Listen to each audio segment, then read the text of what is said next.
어느 분이 이런 말씀을 하셨습니다. 전도는 개념의 전달이 아니라 삶의 습관과 방식의 전달이어야 한다. 여러분, 교회가 삽시간에 무너져서 소멸되는 것을 보신 적이 있습니까? 미국 텍사스의 어느 교회에서 일어난 사건이라고 합니다. 한 넓은 대지를 갖고 있는 교회가 있었어요. 부지를 갖고 있는. 그런데 어느 날 그 교회의 그 부지에 석유가 솟아오른 겁니다. 대박 났죠. 하나님의 축복이 그냥 막 바켓으로 쏟아져 내린 겁니다. 전문가를 통해서 조사해 보니까 이 석유의 채산성이 매우 높았고, 그리고 석유의 그 부존량이 엄청났어요. 교회는 당장 직원회를 열었고, 직원회는 이 문제를 오랫동안 논의했답니다. 여러 날 후에 직원회는 교회에서 다음과 같은 세 가지 내용을 결의한 것을 보고했습니다. 첫째, 석유 채굴은 교회 자체의 힘으로 한다. 둘째, 석유를 판 수익의 절반은 교회 재정 및 선교 헌금으로 쓰고 나머지 절반은, 이게 대박이죠, 교우님들이 공동 분배한다. 정말 좋죠? 그리고 세 번째,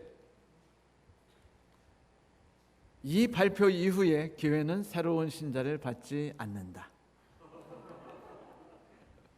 여러분, 왜 세 번째 발표가 있었을까요? 만일 우리 교회에 이런 대박이 터진다면 교회 성도들이 그 분위기가 엄청 바뀔 거예요. 막 평상시 전화하지 않던 교우님들이 서로 막 죽으라고 전화해서 전화기가 뜨끈뜨끈해질 거고요. 그 다음에 맨날 서로 만나느라고 정신없으실 겁니다. 무슨 얘기를 나누게 될까요? 하나님의 은혜, 축복, 그런데 석유 이야기, 대박난 이야기, 그죠? 예를 들면 재개발이 됐는데 우리 땅이 무려 500억을 받게 됐디야, 뭐 이런 이야기.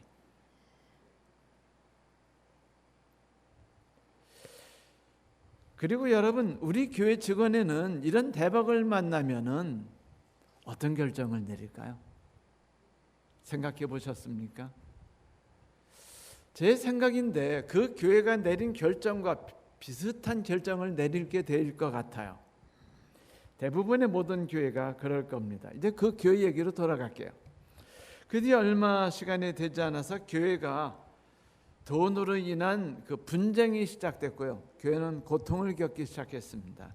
피차 고소하기 시작했고, 법정 다툼이 일어났고, 결국 교회는 문을 닫았습니다. 여러분, 그 교회를 바라보던 동네 주민들이 교회를 보면서 무슨 생각을 하게 되었을까요? 석유는 그들에게 축복이었을까요? 저주였을까요? 성도 여러분, 이런 슬픈 일이 우리 교회에는 일어나지 말라는 보장이 있을까요? 없을까요? 우리를 향한 사탄의 공격은 끊임없이 닥쳐옵니다. 어떨 땐 착한 축복의 옷을 입고 우리에게 다가오기도 하고, 어떨 땐 늑대처럼 달려들어서 사정없이 물어뜯고 찢어버리고 우리를 삼키기도 하지요.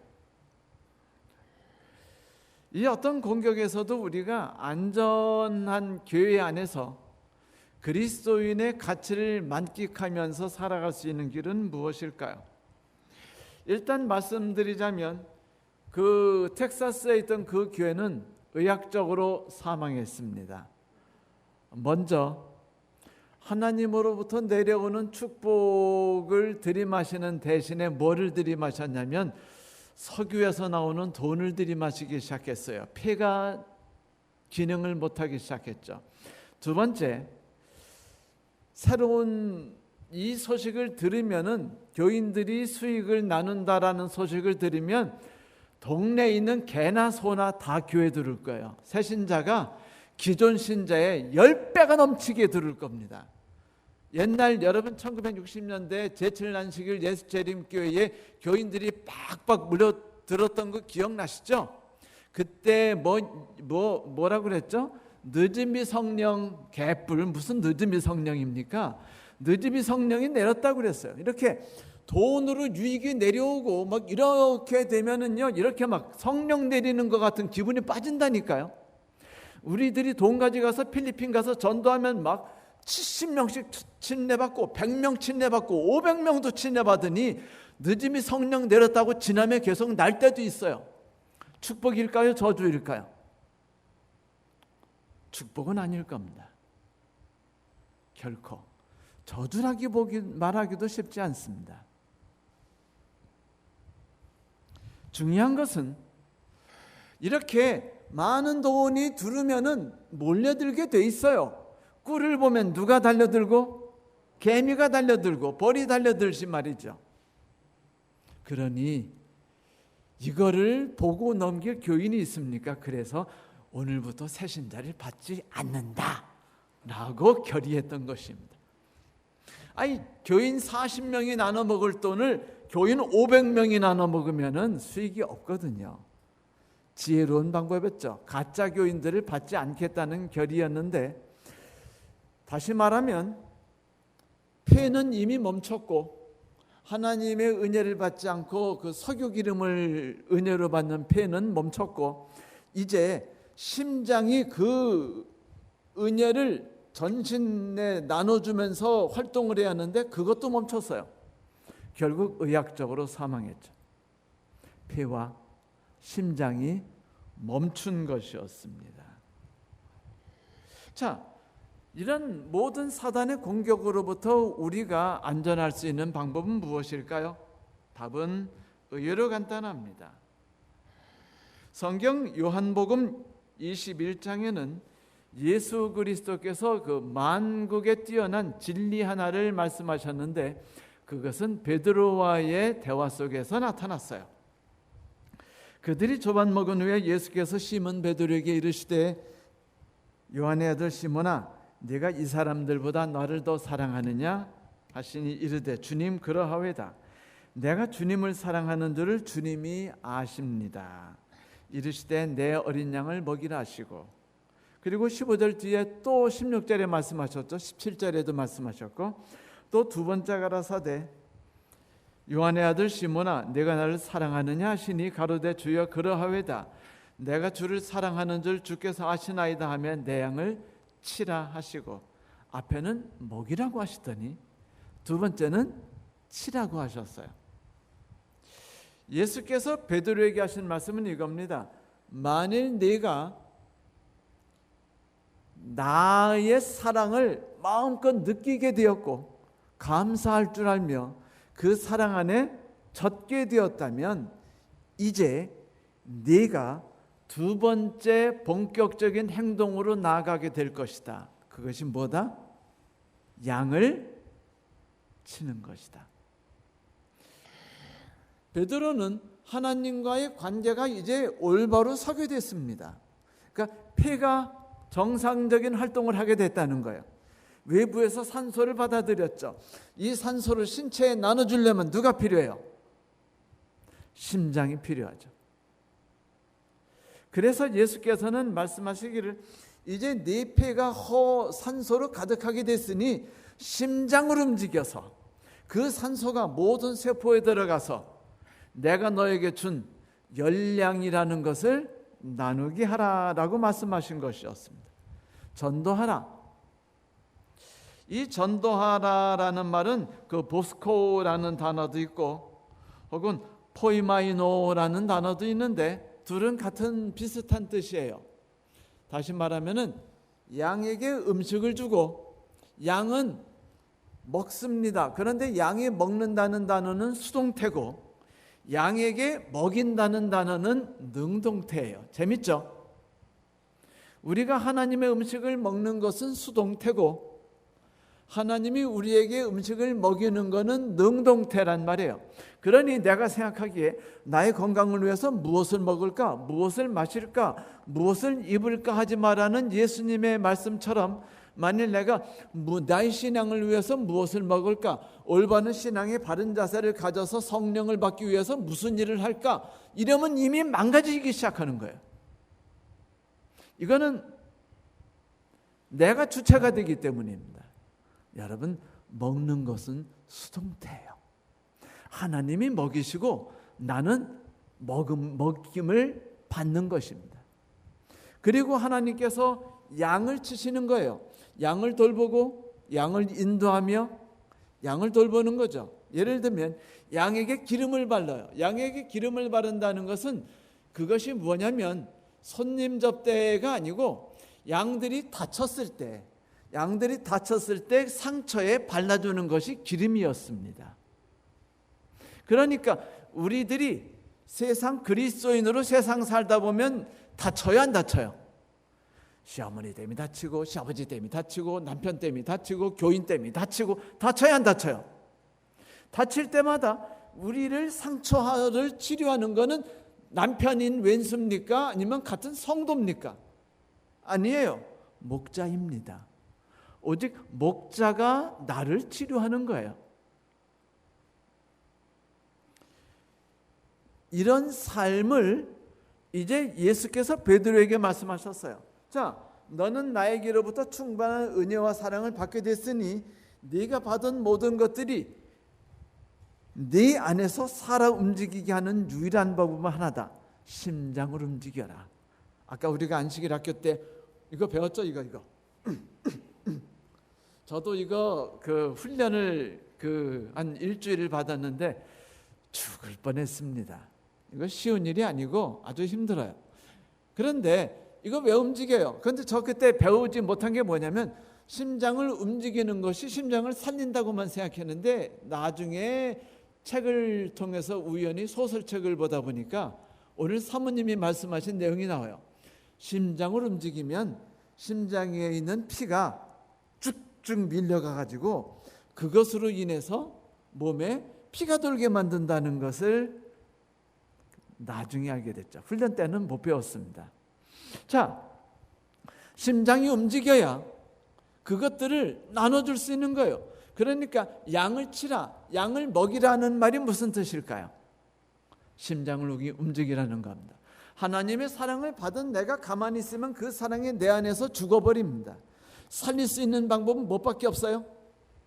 하나님이 받은 사랑을 누구에겐가 나눠주는 건데 이때 나누어준다는 단어가 친구가 되다, 먹이다, 돌보다 이런 뜻을 갖고 있는 거예요. 히브리어로 라라는 단어이기도 합니다.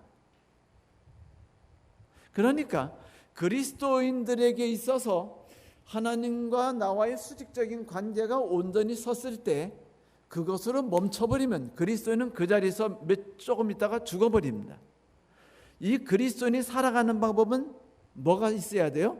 수평적인 관계가 있어서 수직적으로 받은 은혜가 수평으로 흘러갈 때 비로소 그리스도인은 살기 시작하는 거예요. 그래서 예수께서 네가 내 사랑을 받았니? 그러면 너는 지금부터 뭐 하라? 양을 치라, 양을 먹이라 라고 말씀하신 것이었죠. 그래요. 이제 수직적인 관계가 온전하게 살아서 숨쉬도록 하기 위해서 수평적인 관계를 하나님이 명령하신 것입니다. 베드로에게. 이게 신앙의 기본 법칙이죠. 우리는 이것을 또 다른 말로 폼따구나게 뭐라고 말하죠? 십계명. 따라해 보세요. 십계명. 맞아, 이것을 십계명이라고 부릅니다. 십계명을 또 다른 말로 말하면 오늘 우리가 공부하고 있는 관계중심 전도입니다. 전도도 똑같이 하나님의 사랑을 이웃과 함께 공유하는 삶이거든요. 올바른 관계를 갖는 것, 이것은 가치가 있는 것이에요. 마태복음 5장 16절에 말하기를 이같이 너희 빛을 사람들에게 비치기 위해서 저희로 너희 착한 행실을 보고 하나님 아버지께 영광을 돌리게 하라라고 말했죠. 여러분, 이때 영광을 돌리게 하라는 이 단어에 어떤 뜻이 담겨 있는 줄 아세요? 그 세상 사람들이 하나님의 영광에 같이 참여하게 하라라는 뜻도 담겨져 있습니다. 칭찬을 하라, 칭송을 하라, 영광을 돌리다 만이 아니라 그 영광에 함께 즐거이 참여하게 하라. 다시 말하면 우리의 삶 가운데 그리스도의 아름다운 덕이 흘러나가기 시작하면은 저절로 우리 주변에 있는 사람들이 그것을 보고 아, 그리스도인은 아름다운 것이구나, 하나님은 멋진 분이구나라는 걸 깨닫게 돼서 자연스럽게 그 영광에 동참하게 된다라는 것입니다. 그래요, 성도 여러분, 얼마나 멋진 일이에요. 얼마나 희열에 찬 이야기입니까? 하나님을 그들이 칭송한다, 우리를 보고, 그리고 나도 그 영광에 동참하고 싶다고 말하면서 몰려들은다. 그러니까 석유가 터지지 않아도 되는 거예요. 우리 교회 땅에서. 오히려 석유 터지는 것보다 더 대박 나는 건 뭐냐면 내가 하나님 사랑을 맛보는 것입니다.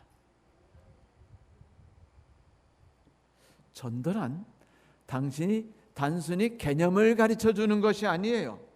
삶의 방법을 나누는 것이며 함께 공유하는 것입니다. 전도는 그래서 주님과의 깊은 사랑 속에서만 흘러나오는 것이에요. 전도가 바른 방식으로 녹아든 상태에서 세상에 나가면 사람들을 교회로 이끌지만 하나님과 나와의 관계가 온전하지 않은 상태에서 전도가 시작되면은요, 사람들이 교회를 뭐라고 부르게 되는 줄 아세요? 개독교라고 부르게 됩니다. 뭐라고요? 개독교 모르세요? 개 어쩌고 저쩌고 하고 기독교를 합성한 단어입니다. 그러니까 이런 말이죠. 개 같은, 개보다 못한 기독교. 그걸 요즘 사람들이 세 마디로 잘라 말하기를 개독교라고 불러요. 많이 들어보셨죠? 그러니까 파괴된 관계가 어떤 것을 양산시키는지를 우리에게 말하는 것이죠. 사도행전 2장 47절에 이렇게 말해요. 하나님을 찬미하며 온 백성에게 칭송을 받으니 주께서 구원받는 사람들을 날마다 더하게 하시니라. 그러니까 우리가 하나님과의 사랑 속에 하나님을 칭송하고 그분과의 거룩한 관계 속에 들어가니 우리가 세상 사람들의 칭송을 받게 되고 세상 사람들이 하나님의 영광에 참여하기 위해 마음이 녹아 들어가니 저절로 교회는 어떻게 되는 거예요? 숫자가 늘어나는 겁니다. 그런데 여러분, 우리 교회가 늘어나고 줄어드는 것은요, 대개 어떻게 표현되는 줄 아세요? 간단해요. 교회가 전세교회를 갖게 되면 교인 수가 줄어듭니다. 교회가 자기 교회를 짓겠다고 하면은 막 더 떨어지기 시작한 다음에 교회가 교회를 완전히 짓고 나면 교회가 대박이 나가지고 교인들이 배나 늘어나요. 우리 이런 거 경험했어요, 안 했어요? 하셨죠? 아주 그냥 뼈저리게 느끼셨지 않습니까? 환경으로 인해서 우리에게 축복이 올 거라고 믿지 마세요. 진정한 축복이냐 저주는 사단이 내리는 핍박과 사단이 주는 어떤 돈으로 내리는, 쏟아져 내리는 석유가 아닙니다. 그 재개발로 인해서 500억이 막 투하되는 게 아니에요. 하나님과의 온전한 사랑을 맛보는 것입니다. 여러분, 우리 전도라는 말부터 바꿔야 돼요. 전도, 이게 무슨 말이죠? 한문으로 도를 전한다. 이 말 자체가 이미 틀린 말이에요. 여러분, 종교는 도를 전합니다. 그러나 복음은 하나님의 능력을 나눕니다. 이게 다른 거예요. 최웅을 하는 목사님이 쓴 글입니다. 작은 딸이 학교 육상부 대표 선수가 돼서 무슨 대회 달리기를 하고 온 모양입니다. 학교 구분 없이 남자 여자를 구분해 달리는 바람에 우리 딸은 3학년인데 5, 6학년하고 함께 뛰느라고 등수에 못 들었어요. 우리 딸이 이렇게 말합니다. 내가 우리 학교 육상 대표 선수야. 대표 선수. 학교 대표인 것이 무슨 자랑인 것처럼 이야기합니다. 그런데 초기 교회 시대에는 그리스도인이라고 불리는 것이 마치 학교 대표 선수나 되는 것처럼 자랑스러운 이름이었습니다. 복음서를 읽다 보면 그리스도인이란 이름은 참으로 영광스럽고 자랑스러운 이름이죠. 학교 대표 육상 선수란 이름을 얻기가 어디 쉽습니까?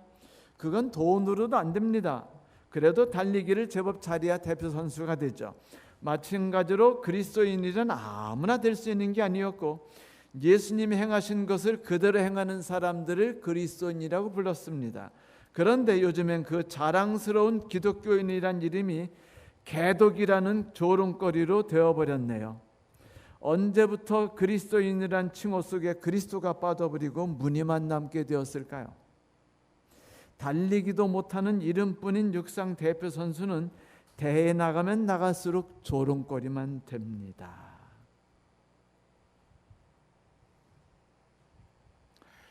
성도 여러분, 고린도후서 5장 17절부터 21절에는 이런 말씀이 있죠. 그런 정도든지 그리스도 안에 있으면 새로운 피조물이라. 이전 것은 지나갔으니 보라 새 것이 되었도다. 모든 것이 하나님께로 났나니 저가 그리스도로 말미암아 우리를 자기와 화목하게 하시고 또 우리에게 화목하게 하는 직책을 주셨으니 이는 하나님께서 우리 안에 계시사 세상을 자기와 화목하게 하시며 저희 죄를 저희에게 돌리지 아니하시고 화목하게 하는 말씀을 우리에게 부탁하셨느니라. 그러므로 우리가 그리스도를 대신해서 사신이 되어, 따라합시다. 사신이 되어 우리로 너희를 권면하는 것 같이 그리스도를 대신하여 권면하노니 너희는 하나님과 화목하라.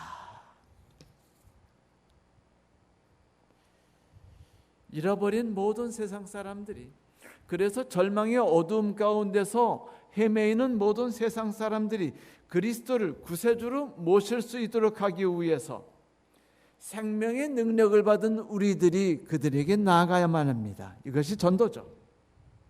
그런데 이러기 위해서 선결 조건이 있는데 먼저 우리는 새로운 피조물이 되어야 됩니다. 이전 방법대로 살아가면 안 돼요. 세상을 의지하고 살아가고 세상의 방식을 의지해서 살아가는 것은 우리의 것이 아니에요. 이젠 우리가 하나님을 먹고 하나님을 마시면서 살아가는 자로 바뀌는 것입니다. 과정 공부에 이야기한 것처럼 양은 자기 능력으로 살아가는 존재가 아니에요. 목자의 능력으로 살아가는 존재이죠.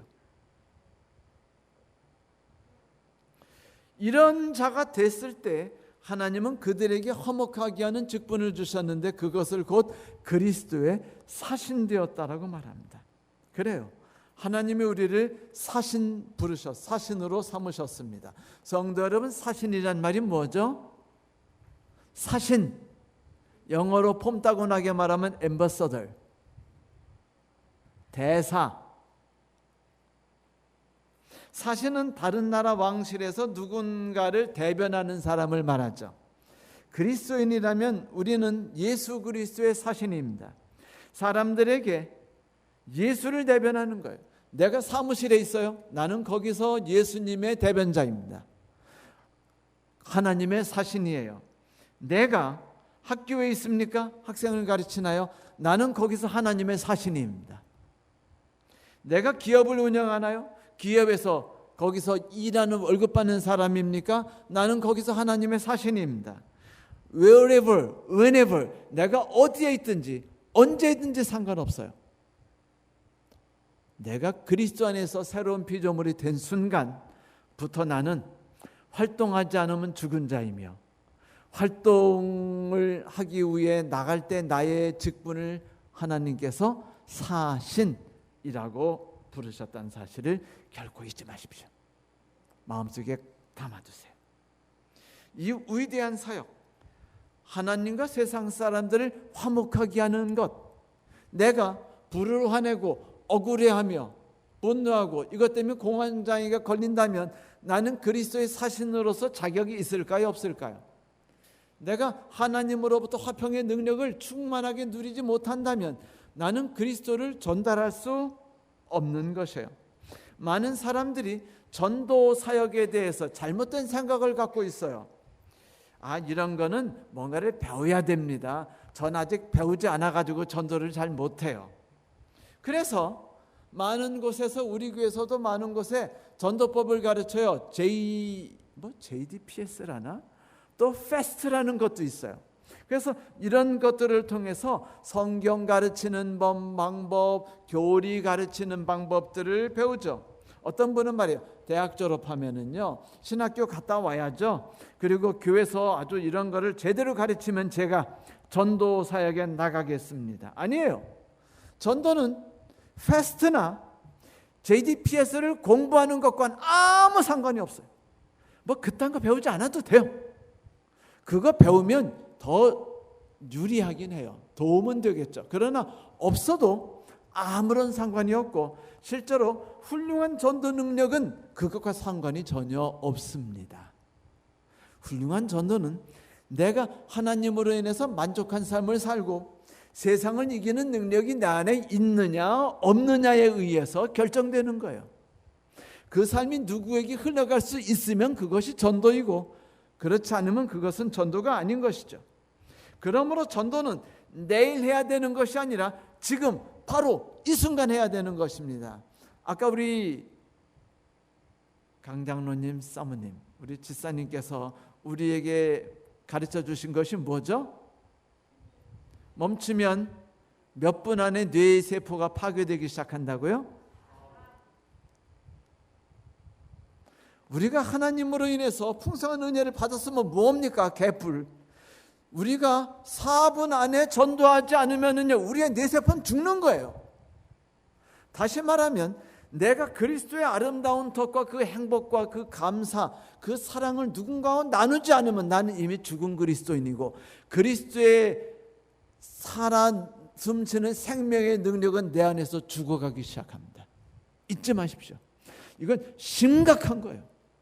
위급한 겁니다. 매우 중요한 것입니다. 전도는 내일 하는 것이 아니에요. 오늘 하는 것입니다.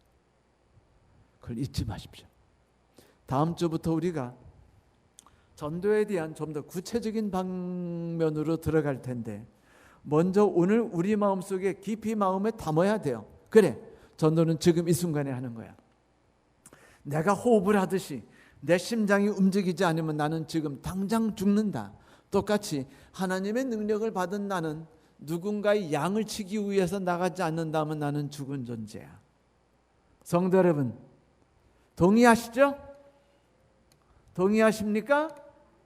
네, 아멘이란 말 한번 멋있게 한번 해주세요. 네, 그래요. 성도 여러분, 우리는 지금 이 순간에 그리스도의 사신입니다. 바울은 우리에게 고린도서에서 말하기를, 너희는 이제 그리스도 안에서 새로운 피조물 되었으니 3년 교육을 받은 뒤에 4년째부터 그리스도의 사신이 될 것이다. 이런 말 안 하셨어요. 그냥 말했어요. 너희는 지금 이 순간에 어디에 있든지 그리스도의 사신이다. 아주 마음에 안 드는 왼수 같은 남편 앞에서 우리는 누굽니까? 그리스도의 사신이에요. 사신이 그리스도를 전하지 않고 사탄을 전하면 어떻게 될까요? 네가 그렇게 했어? 나도 너한테 똑같이 대할 거야 라고 한다면 나는 누구를 남편에게 보여준 거예요? 그렇죠. 개독교를 보여준 겁니다. 개독교를 보여줘야겠어요? 아니면 예수 그리스도의 살아있는 아름다움을 보여줘야겠습니까? 살아있는 모습. 이것을 성경에서 가장 높으신 부름이라고 말했어요. 그래요. 하나님이 우리를 부르신 부르심은 이 세상에서 우리가 받을 수 있는 최고의 높은 부르심입니다. 성도 여러분, 하나님이 우리를 부르신 부르심 중에 가장 높은 부르심은 그리스도인이 되라는 부르심이에요. 하나님이 아브라함을 부르신 것이 가장 위대한 부르심이었습니다. 하나님이 야곱을 부르신 부르심이 가장 위대한 부르심이었어요. 하나님이 성도 여러분을 부르신 그때가 가장 위대한 부르심이었어요. 그리고 그 순간부터 우리는 그리스도인으로서 부르심을 받았기 때문에 그리스도인으로서 살아가게 되는 것입니다. 하나님이 우리를 뭔가 대단한 그리스도인으로 만들 거라고 상상하지 마세요. 그리스도인들은 맨날 그런 생각하세요. 온전한 품성을 가지 하늘나라에 간다. 그놈의 온전한 품성 얘기 좀 그만했으면 좋겠어요. 온전한 품성이 중요한 게 아니에요. 우리가 똑같이 로봇처럼 재생산돼서 똑같은 모양으로 나오는 게 아니에요. 우리는 그리스도의 복사품이 아닙니다. 우리는 그리스도께서 우리에게 주신 능력으로 인해서 새로운 개성과 새로운 삶의 모습으로 세상에 나아가는, 그래서 또 다른 색깔로 보여주는 그리스도일 뿐입니다. 성품은 잊어버리세요. 지금 내가 하나님과 이웃과 온전한 관계를 갖고 있느냐 아니냐가 중요합니다. 성품에 신경 쓰지 마시고 내가 그 삶을 살아가고 있느냐 아니냐에 신경을 쓰세요. 그러면 성품은 자연스럽게 우리를 찾아옵니다. 그런데 우리가 성품에 신경 쓰다 보면은요, 그것이 안 찾아와요. 잘 안 찾아옵니다. 힘들어요. 그러니까 우리가 수십 년 동안 신앙해도 맨날 그탈이라고 생각하고 속으로 나의 신앙은 왜 이렇게 안 늘어나는지 몰라라고 생각하는 거 아닙니까? 그래서 우리가 생각하는 게, 그러니까 어디 좀 부흥회 좀 갔다 올까? 뭐 이런 생각하게 되는 거 아닙니까? 가장 좋은 방법 알려드릴게요. 지금 이 순간에 하나님의 능력을 힘입고 누군가에게 하나님의 사랑을 나눠주는 일을 시작해 보세요. 이것이 가장 높은 부르심입니다. 내가 성령 충만한 그리스도인이 되려면 내가 뭐 전도자가 돼야 합니까? 교육을 받아야 되는 거 아닙니까? 절대로 아닙니다. 성령 충만한다고 해서 내성적인 사람이 의향적으로 바뀌지 않아요. 성령 충만하게 된다고 해서 우리가 그리스도와 똑같은 사람이 되는 게 아닙니다. 성령 충만한 내가 되는 거예요. 성령 충만한 나 신태균이 되는 겁니다. 성령 충만한 나 김일옥이 되는 거예요. 그래서 우리가 나로서 살아가는 겁니다. 하나님은 그렇게 내가 그리스도의 아름다운 삶을 살아가기를 원하죠. 그 삶은 얼마나 아름다울까요? 내가 사라지는 것이 아니라 그리스도께서 내 안에 들으셔서 내 안에서 활동하시니 나의 모습이 아름답고 가치 있게 흘러가게 됩니다. 사랑하는 성도 여러분, 예수께서는 우리에게 전도하라고 말씀하시는 대신에 제자 삼으라고 명령하셨죠. 기억나시죠? 마태복음 28장 19절 20절. 그러므로 너희는 가서 모든 족속으로 제자를 삼아 아버지 아들과 성령의 이름으로 침례를 주고 내가 너에게 분부한 모든 것을 가르쳐 지키게 하라. 볼지어다 내가 세상 끝날 때까지 항상 너희와 함께하리라. 여러분, 그래요. 우리가 부지런지 않은 건 세계 전도가 아닙니다. 땅 끝까지 전파하는 걸 신경 쓰지 마세요. 나의 전도입니다. 내가 그저 내 남편에게, 내 자식에게, 내 부모에게, 내 친구에게, 함께 교회 다니는 내 성도의 상한 심령을 위해서 내가 손을 내밀기 시작하고 그를 위해 기도하기 시작하고 그들의 피를 채워주기 위해서 국린을 하고 고민을 하고 노력하기 시작하면 그것이 바로 세계 전도인 겁니다. 그게 바로 나의 전도예요.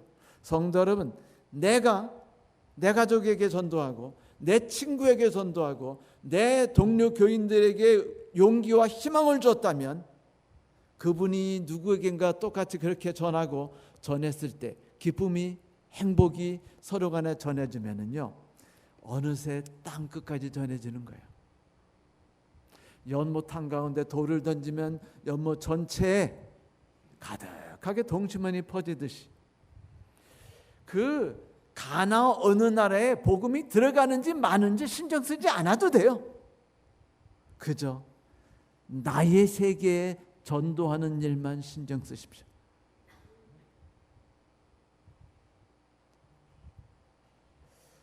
오직 성령이 임하시면 너희가 권능을 받아서 예루살렘에 전도하는 거예요. 그래요. 나의 예루살렘에 신경 쓰세요.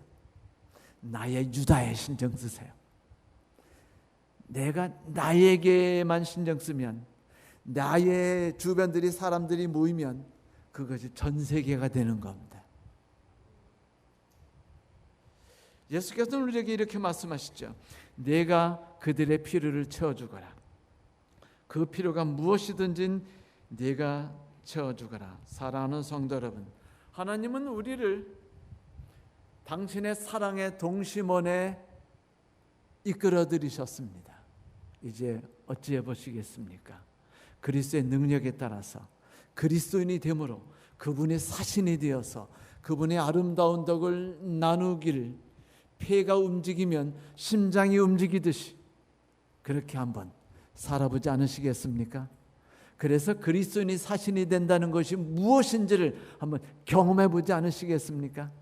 세상의 전도가 아니라 나만의 세계를 위한 전도를 해봄으로 내 심장과 내 허파가 근력 있게 움직이는, 그래서 어떤 보약을 먹지 않아도 오늘 삶이 즐겁고 기쁘기를 원하지 않으십니까? 하나님이 저 여러분에게 그리하시기를 소망합니다. 마지막으로 말씀드립니다. 여러분의 관계 동심원에 두른 사람들에게 신경 쓰십시오. 그들에게 그리스도의 사랑을 함께 나누기를 희망하십시오. 손을 내미십시오. 하나님이 여러분의 심장과 근육을 움직여 주셔서 여러분과 저를 살아 숨쉬게 하실 것입니다. 오늘 말씀 마치겠습니다.